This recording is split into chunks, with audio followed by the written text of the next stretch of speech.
NFL Week 5, our picks for all games. Week 4 had great matchups. Week 5 continues that. We got the Bills and the Texans. We got the Saints at the Chiefs. And then we're going to start off here talking about an AFC North divisional matchup with the Ravens at the Bengals. This is one of those division matchups we look forward to. Bengals and Ravens are fairly even on the offensive side of the ball. Ravens that great balanced running attack with Lamar and now Derrick Henry who looked dominant against the Bills. Bengals, of course, Joey being those receivers. But the big difference, and it's a major difference, is on the defensive side of the ball. The Bengals always have had issues. We think they've regressed this season, and the Ravens look as dominant as ever. So for this one, we're going to look at a lot of people picking the Bengals in this one. We like the Ravens 27-24 on the road. We think they're turning. It might be one of the best teams in the AFC. And a quick programming note, starting this week, week 5, we're going to be doing 2 different videos. This video, which we always do Monday morning, gives our score forecast, our initial reactions to the Sunday games, and then we're going to do a second video. We're going to take into consideration the point spreads, how the lines have moved, maybe weather, injury reports, then we're going to actually give our bet predictions, best bets for lines, totals, maybe throw some teasers in there. So look for that, subscribe, and get notified to get those on Thursday mornings when we release them. Giants at the Seahawks. Giants with that tough loss, hosting the Cowboys on Thursday night. The Seahawks, we are recording this before their Monday night game against the Lions, but thus far we've been very impressed with what Mike McDonald has brought to that defense. They were really lagging last season in all defensive categories, seem to pick that up here. Definitely the influence of good coaching. And then we look at their offense too. Seems like Geno Smith's having a bounce back year. So with that and that great home field advantage, the 12th man, and then an East Coast team going to the West Coast, we like the Seahawks here 28-21 over the G-Men. The G-Men have a big problem not being able to convert and get touchdowns, so maybe 21 might even be too much. We'll go with the Seahawks by 7 in this one. Jets versus the Vikings. The Vikings are the home team, but the game is actually in London. And thus far, it's only 4 games in.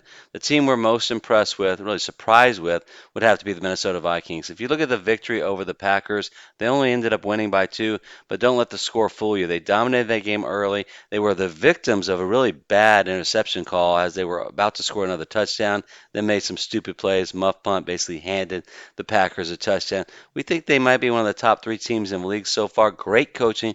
We like them here 28-21 over the Jets. Browns at the Commanders, and we continue to be impressed by what Jaden Daniels can do at the quarterback position as a rookie. Shows that poise, a lot like what C.J. Stroud had last year, but he adds that running dimension and the playmaking ability that Stroud really doesn't feature. He's more of a pocket passer with the ability to move. So we like the Commanders' upside here, and going up against the Browns team, Deshaun has had good games, bad games. We think Jaden Daniels is far superior here. Going back home after 2 straight road games, we like the Commanders 28-14 over the Browns.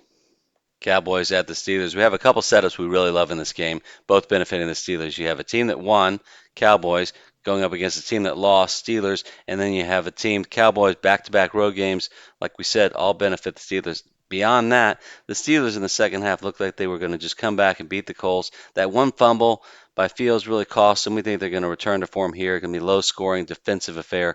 We like the Steelers controlling the clock, controlling the ball, and winning the game 21-14, hosting Dallas. And now it's time for our question of the week. Hit us up in the comments with your answer. We're going to look at throwbacks this week and ask the question, which NFL team has the coolest throwback sets? We grew up as a fan of the Houston Oilers, so a little bit of bias there. I also thought the Bucs creamsicle, those are always fun when you see them wearing that. And then the Patriots, the AFL logo, and then with the red jerseys, kind of cool. And then we think the early expansion silver and old school Seattle Seahawks logo is pretty sharp as well. So hit us up in the comments with your answer. It doesn't have to be one of these 4, just whatever team you think has the best throwbacks. Tampa Bay at Atlanta, and this is a great example of why all wins are not created equal. If you watch what Tampa Bay did to the Eagles, they dismantled them.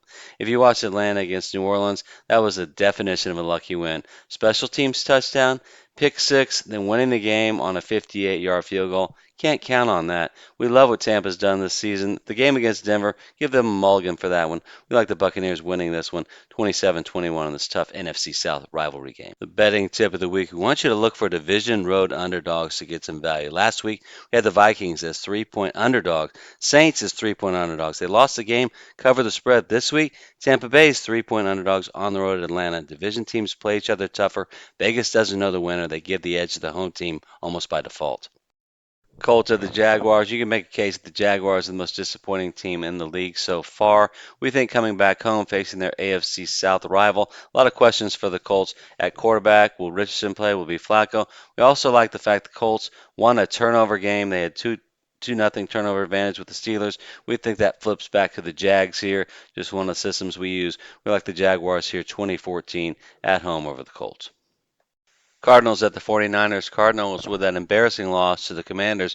But we think that's more about Jaden Daniels and that surprisingly good Commanders offense than it is Arizona's shortcomings. But having to go back on the road to face the defending NFC champion 49ers, we think the advantage has to go to San Francisco. We like them winning this game 31-21 over the Cardinals, who seem to definitely be suffering a little bit on the defensive side of the ball. Kyler Murray can't save them all the time.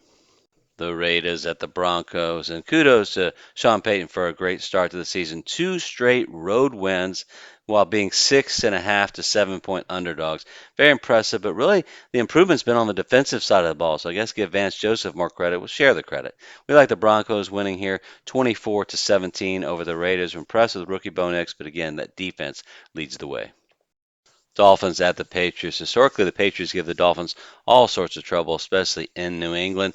And when we look at this matchup, Huntley, we're not sure how he's going to perform. We're recording this before the Monday night game, but we would like this even if Tua were starting. Just the Patriots give the Dolphins fits. We like them here 21-17 over the Fins in Foxborough. Packers at the Rams, we could really see in the second half a change in Jordan Love. You could see the rust early as they got into that deficit against the Vikings. Coming back, really leading them back to within two. We still think the Vikings were the better team. But Jordan Love, we think going up against the Rams, even out in LA, we think with the Rams injured receivers, slight advantage to the Packers. We like them here 24-21. Curious if cornerback Jair Alexander is going to play. He can make a big difference in this game. So follow the injury report, see if he's going to play for this game. Panthers at the Bears. We have not yet been impressed by either of these teams, but we see an uptrend with the Bears. We like what they did against the Rams. We had predicted the Panthers would lose to the Bengals. Not surprised by that. Put up some points. We're seeing it on offense, but we like about the Bears is the defense. And we think facing a veteran quarterback like Andy Dalton, we think they'll be able to pressure him, confuse him. That'll be the difference. And if Caleb can just not turn the ball over, we think the Bears can win this one 21-17. We like them winning at home and their back-to-back home game. We like them here. Saints at the Chiefs. Saints raced out to that 2-0 start and then have dropped to tough losses against the Eagles and the Falcons. But if you look a little bit closer, same thing with the Chiefs starting off 4-0. These teams are closer than you might think. The Saints, with what we call the bull loss of the week, giving up a touchdown, fumbling a punt at the 3-yard line. Why are they feeling it?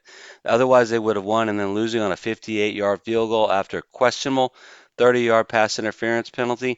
We're going to say Chiefs here 21-20. We flagged the score so close on purpose. We look at the line here. We bet it's going to be like 3.5, 4.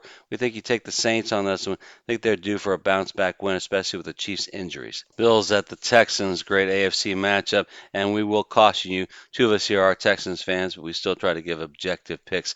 And when we look at these two teams, we think the Bills heading into the game against the Ravens were one of the best teams in the AFC. They were probably due for a slip up, especially coming off a short week, playing the Monday night game and then having to go to Baltimore. It's tough to prepare for Lamar Jackson and that team. And then when we look at the Texans, again, we've explained our bias. We see a couple of issues, though. We think C.J. Stroud's still having a great year. We're curious to see if Joe Mixon can play because when he plays, he gives that offense that dynamic balance that they lacked even last year, even though they won their division. But when we look at this game, we think Josh Allen and then the Bills' offense is going to be a little bit too much for the Texans to handle. We're also concerned with the Texans' discipline, leading the league or up there anyway with penalties. A lot of false starts, a lot of offensive line penalties. Until those are corrected, and we worry coming off a win, they may not correct that because it's not as obvious it's a problem. So we think Buffalo comes in. Buffalo, Houston, that edge tends to go to Buffalo. Go back and look at that history. We like the Bills here 24-21. That's all for this time. Thank you for joining. Please subscribe to our channel, and we look forward to sharing our future videos with you.